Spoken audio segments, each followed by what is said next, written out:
This broadcast is inappropriate for all ages right here on Gaming Division. It's the play spot. I am Kamurai. That looks good. I like the little logo thing that we've got there. It's neat. It's whatever.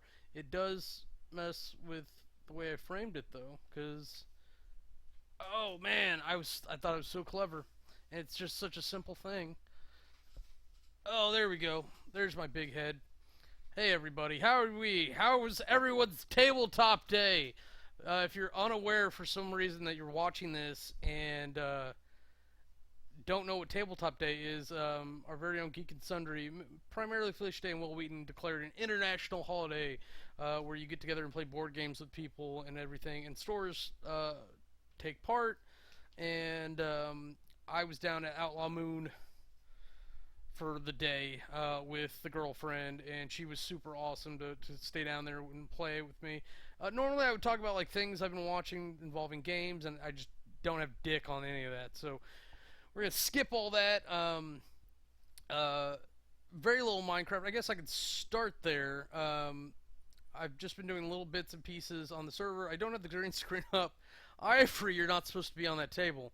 If you're watching the video, you can see that behind me is a cat on the table that's set up. You can see cameras and lights and stuff. That's my setup for when I'm doing unboxings.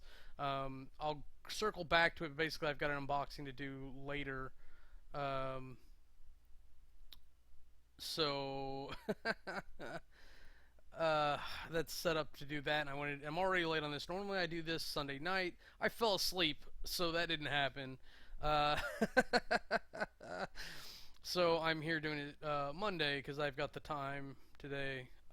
Take the day to relax, catch up on a couple things, including this, and so that's why that's there. But I do like my gaming shelf. I love it. That's in the background now. I'll have to work on the angle. I maybe end up moving the desk so it's directly across from it. Hey, kitty. Okay, so Minecraft. Not much has been going on, like nothing big. For whatever reasons, authentication servers are down right now. I don't know what that actually means when it comes to Minecraft anymore. It could mean just my login's not right. I don't know. But I've just been working in creative mode, getting the main outpost set up. The last real big thing I've got to do before the rail system is the warehouse. So I've been working on the warehouse to try to get all the chests in place, and because of how placing those items works, you need solid non-interactive items there, because you right-click to place blocks and you right-click to interact with blocks. So I'm really thinking they need to add the middle mouse button or the pushing on the wheel as the interaction button, so you can just throw things in. Because honestly, I'm getting fucking tired of it. I'm having to like create entire walls to place these things correctly, and it wouldn't be so bad, but it's a giant warehouse, and it's specifically supposed to be that way. So once I get that finally done, I'll be able to do the switching track, which is still going to be pretty complicated. So I don't know how many like floors that's going to take up, but if I'm lucky, it'll breach into the portal room, and that'll be neat to see there like that. And we'll have to see how that goes, because it's supposed to be duplicatable every 500 blocks. So there's a whole lattice of train tracks that I've got to do that for. So we'll see about that. But I think back to board games and Tabletop Day. God damn it. Okay, so we got there, and what was the very first game we played? Maybe it was Star Realms. But I figured like we'd sit down and like her and I would play a little bit, and they'd start doing things. Oh no, we jumped on Cash and Guns. That was the very first thing. And we saw Patchwork. We never got to play Patchwork. She actually really wanted to, because it was this cute little quilting game. So hell, I don't know who thought of it or what came up with it, but between that and kitty paws, there's a couple new interesting things. There's literally people like holding up their paws and going meow, and it looked like they had to like mimic each other like horse, and if they failed at that, then they got something. I don't know. I don't know. Like, it was very confusing, and the people that were playing either loved it, hated it, or loved that the other person that was playing hated it.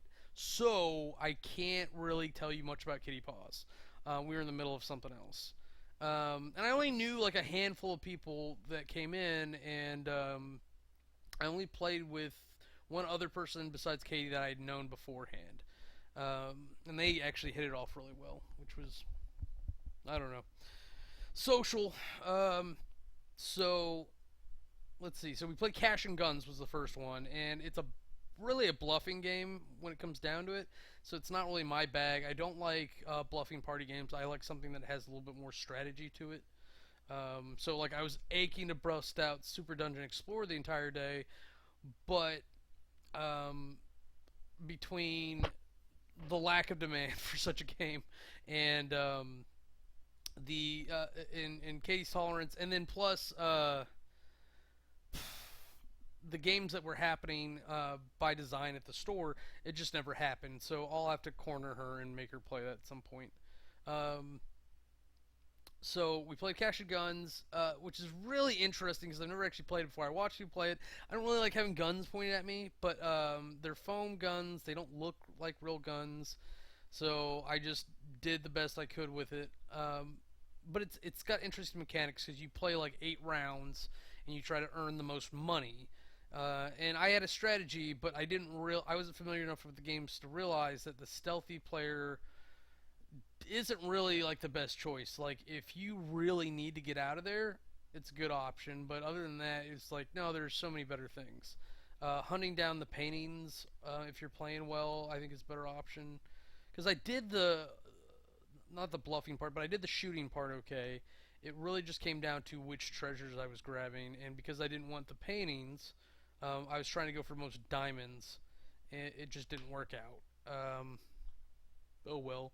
But I ended up getting like a Cthulhu standy thing. It's actually right there, just because that's where there's space for it. And then she ended up getting one. Plus, she got a special character card, Fast Eddie. It comes with like a foam Uzi, uh, but no standy, which I thought was odd. So I don't know if I can get a hold of that for her. But I think I'm gonna end up getting her Cash and Guns. It's alright. She doesn't watch this. It's not gonna ruin any surprise that would be going for. Because I was gonna buy her like her first modern board game, but she ended up buying it. It was Love Letter. It's like $10, which isn't so bad. But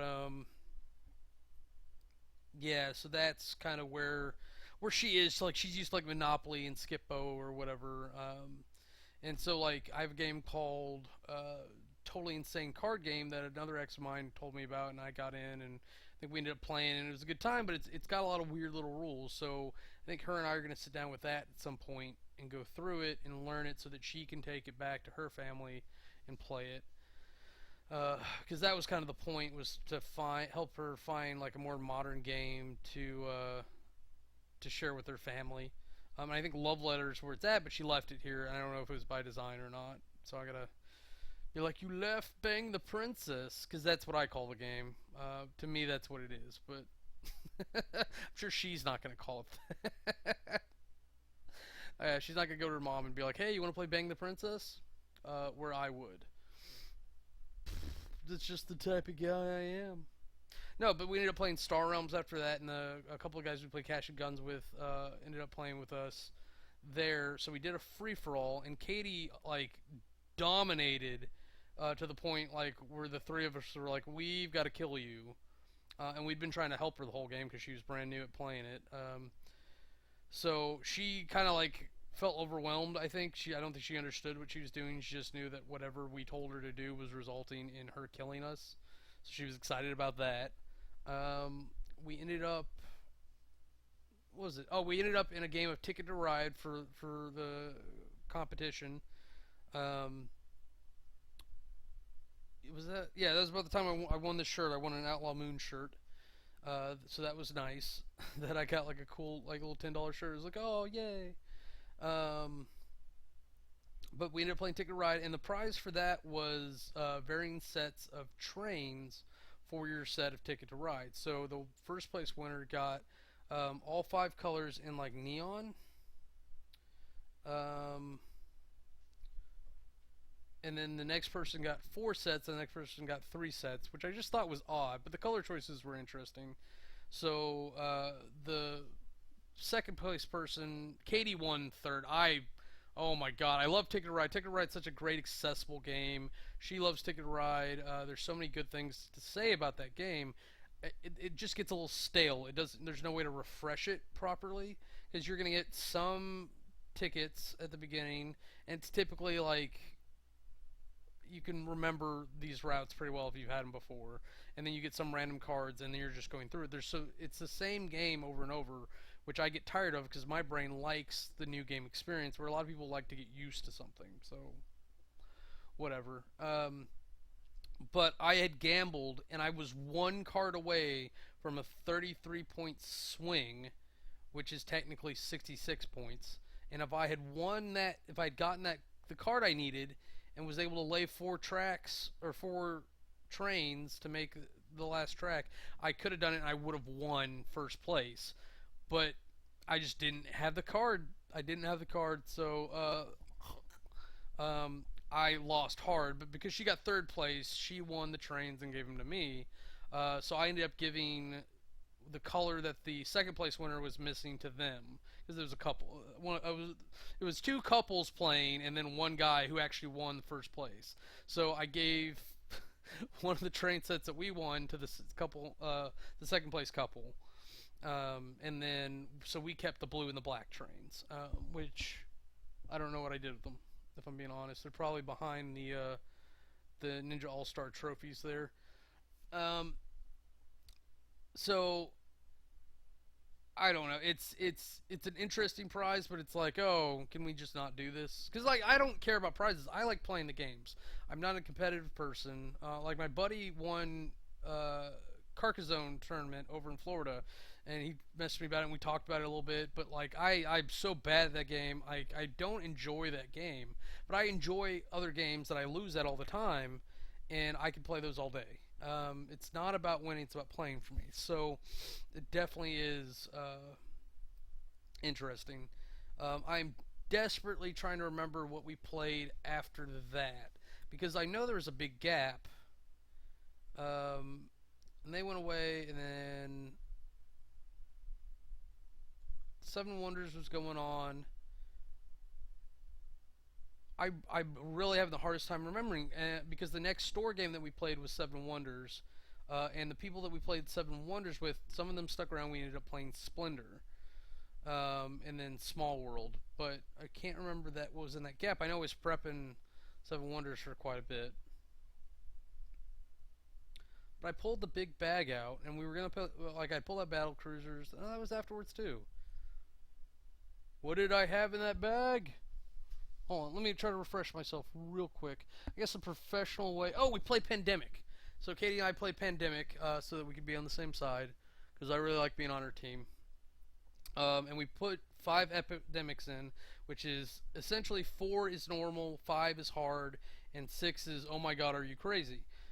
So because we did so well at 4, we decided to do 5 that time, and we just lost hard on outbreaks. It's like we had like 3 or 4 at a time. It's just the black region was just out of control. Oh my god! But we had a good time, like good enough that we were like, okay, let's play again, but let's tear it back down to normal, to see if we can do it. And that time we actually had scientist and researcher, because the time before the time we lost, it was medic and dispatcher,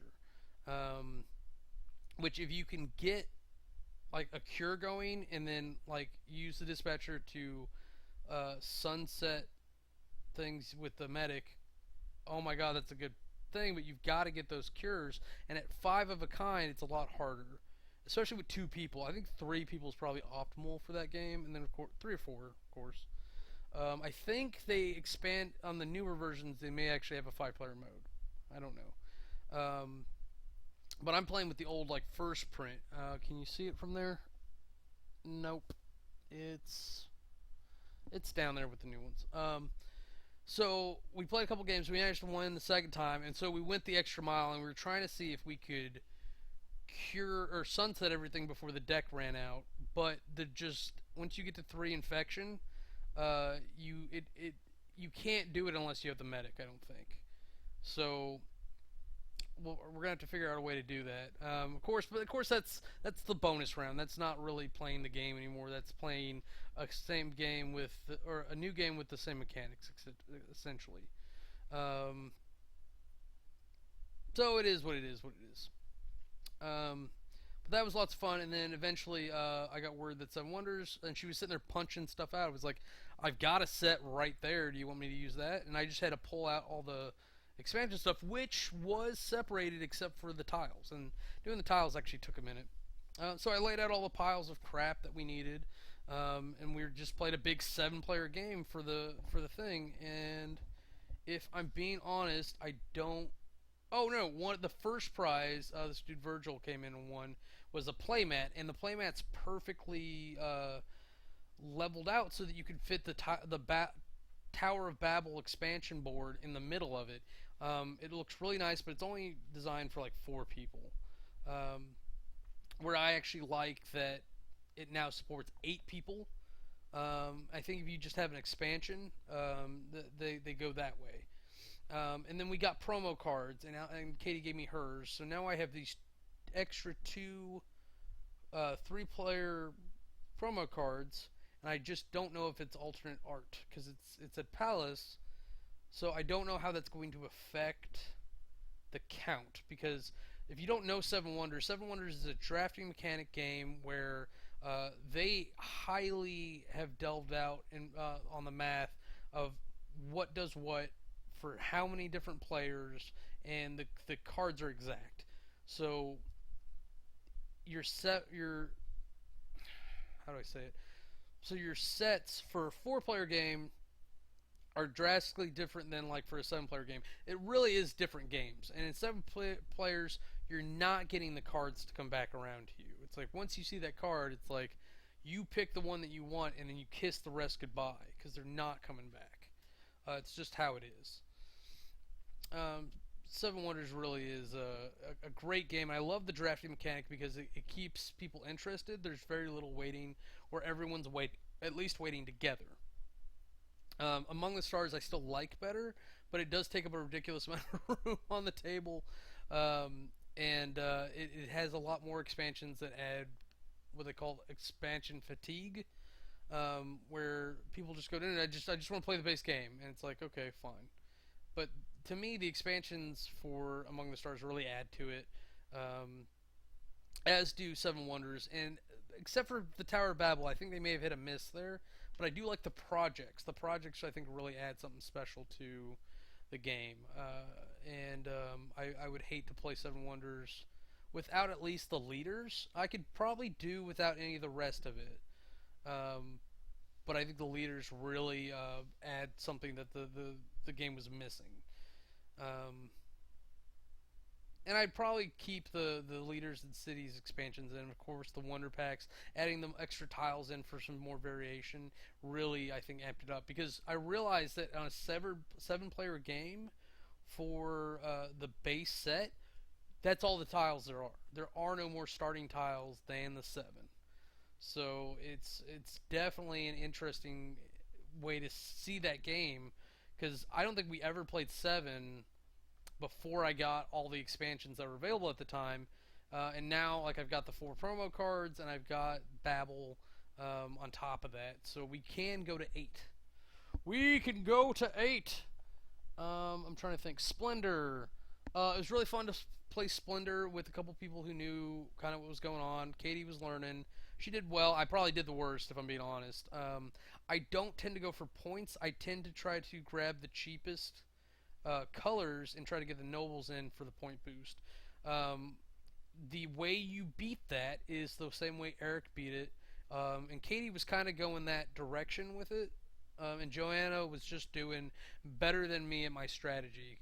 Because I started playing Bully at the beginning to do resource hogging, and then I just abandoned it for some reason, and I started doing the Noble Rush. You can do it better. you can do the bully and the noble rush together. Probably the bully is probably best for what Eric was doing, which is the big gamble. He went after the big point cards early, and he actually happened to build his engine right to get them. Very impressive. Definitely deserved the win.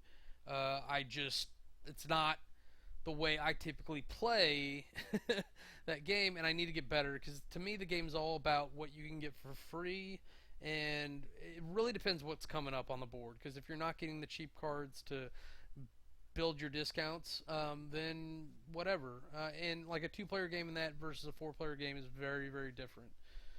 Oh yeah, I forgot to mention too. Like Katie and I had only played two players before, and she actually got to see double routes get used. So she was actually really impressed with how much that changed the game. Um, let's see here. I thought I'd muted myself for a second. Um, so after Splendor, like nobody really knew what to play. Katie was starting to get there. If I had been more conscious, then I would have realized that she was fading. Um, but I was like, oh, let's do Small World. You just seem so bloodthirsty because she kept making jokes about wanting to punch me or someone, and I think it was just her being frustrated about being there, as much as she claimed she wasn't. So I was like, well, let's play Small World. That'll get you your little bloodthirstiness about beating me up, and she didn't do it the whole game, which I thought, well, she almost didn't do it the whole game. And as much as it's an economic game, it is about board dominance, and so I think Eric and Joanna beat us at that too. Um, but I enjoy Small World so much, like I didn't care. I was just trying to help everybody through, and not be a super dick. And I probably should have been more. Like when I got the hold the Pixies, I definitely rampaged through some troops, but I really should have been more proactive about stopping some of the high builds. Um, just because, really, like they weren't playing like super aggressive, but they were playing very dominant. And he got Amazons twice because of Soul Touch. Oh my god, I didn't realize how good that is. Soul Touch, if you're familiar with the game, when you go in decline, your troops are normally, that's it, that's dead. Soul Touch actually lets you reactivate the old troops with all their tokens. So getting Amazons twice in one game is huge. I think the only thing bigger than that would be maybe Kobolds. Uh, oh my gosh, and that's crazy to me to think that you would get that much, that many tokens in a game. Because I think the most ridiculous thing, I think I went from like skeletons to ghouls to pixies to kobolds. So I had like a domineering control of the board, and people weren't being aggressive enough with me. But I really love that game. We didn't even play with powers. We played Overworld. We played with the expansions because I didn't want to bother to take everything out. Um, but they were like really daunted by all the available races. It's like, don't try to memorize all this shit. Like, just hear the core rules. This is how the game works. These are what are available. Look at those and do your thing. And I have what I think is a unique perspective on games. Like, I can look at it mechanically and take parameters as they are. A lot of people don't seem to be able to differentiate that and just try to eat the whole thing at once. It's like, no, no, no. Take the bites you need and leave the crusts. And it's just how I game, and the fact that I do so many different games, and that I design my own games, and that I look at rule sets like that. So hopefully I'll get that too. My tabletop expansions are pretty much there. They need to get prettier, but I've got 4 games that are almost ready to go. I just need to go on publish rules to the website, and then like put a tablet in there with the web page, and then hopefully that'll work out for those. And then I can finish the models for Monster Office Workplace. And then I'll do the deck builder after that. And that probably won't take as long. The problem with that one's going to be that I don't have substitute art ready. I'm going to have to do like stick figures or whatever. I'll take the ones that I have. Oh, I don't even know if I have them all. I know I'll have to get my artist and see what's happening with that. In theory, I'm supposed to do that today. We'll see. We'll see how everything's going. But my time is going to change because I'm gonna have to work a little harder than I've been to try to maintain until I can get my next bigger job. And that's just how it is. So we'll see what I have available. With taking today to catch up on things, I'm hoping that I can get a game or two of Sun Age in at some point this week. Sid's been doing Soma, a couple games, like half-hour spots throughout the week. So I'm really happy she's been able to do that. I had something else I was going to mention about that. I mentioned the Blender stuff. I mentioned the rule set stuff. Sun Age. But I'm really looking forward to tearing through Sun Age so that I can play something else real quick. And then go back into like Warcraft. Orcs and Humans. I'm really looking forward to that, and I just don't know when I'm going to get to it. Oh, yes, I've got a slew of editing to do, too. That's going to slow me down, because I've still got the Barbarossa Let's Plays from way back to do. I've just filmed a bunch of stuff for Ascension, Dominion, Battle Cruisers, Eminent Domain, and I'm going to do the Pandemic stuff that I bought at Alamo Moon. Yeah, I won a $100 gift card at Alamo Moon, and it's like... The only problem was they didn't want to give me the D10 discount that they were doing through the day as well. And I spent more than $100, so like I really feel like I got gypped a little bit, but I like the place and the people enough that it's like, let me just support and not give a hard time. But I don't know. Like, we'll see if that trend continues or not. Alright, how long have we been up? Almost a whole half hour. Whoa! I feel really good about that. I wish fucking Minecraft would let me log in. And I could, like, play and talk about that a little bit. Because I would like to do it. And I was thinking about using it to do some bad summaries, but I'd rather work on the web series if I got time to do that. And I was gonna play with my friend's kids this weekend, but it was tabletop day, and I slept in on Sunday because I'm a fucking asshole. And then when by the time I called, I forgot about the time difference. I think it was just too late. And they refused to call me because they don't want to feel like they wake me up. But the kids get up at like 6 in the morning on the weekends. I wish somebody would call me at 6 in the morning and be like, "You want to play video games?" And that would be awesome.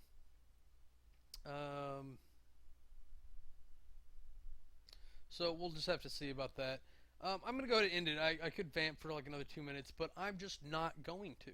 I've got things to do. I've got to get this done so I can clean it all up. As you can see, it takes up quite a bit of space to do that with the proper lights and everything. Oh, and I've got to see if that tripod was actually in the order or not. Yeah, I've got my little GoPro thing, and I've got to get that set up properly for it. And hopefully, I'll get some good angles on things, and it'll be awesome. So don't stick around, but keep an eye out for that stuff. And should have some more unboxing type things coming out soon, and possibly a Let's Play. I just gotta get myself to sit down and edit, because lately if I've had the opportunity to edit, it's like, oh, let me play a game instead, or just get through my normal podcast because my schedule's been messed up. But thanks for watching or listening or adjusting this however you do. We really appreciate it. Until you see us next time, I am Kamurai, and that's game over. What else we're up to, go ahead and click the annotations, and it'll take you to our other channel. Thanks for watching.